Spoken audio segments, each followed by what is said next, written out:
यह गए नंबर में हाँ ये महानुभाव राजेश्वर पंडित जी जो ग्राम जथी का निवासी है। अच्छा राजेश्वर पंडित जी जो ग्राम जथी का निवासी है उनको तुमने क्या चोट निकाल के फिर 20 रुपए किलो उनको कहना क्या है क्या कहना है उनको कहना है अरे कोई अच्छा लगने लगे तो इससे प्यार मत करना।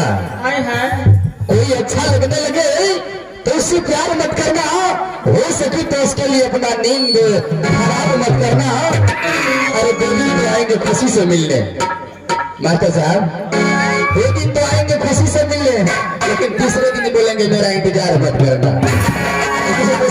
अभी आप क्या ख्याल है? श्रीमान जी को अपने ताज से भरी बलगी से स्वागत करती हूँ। क्या करती है? क्या करती हो?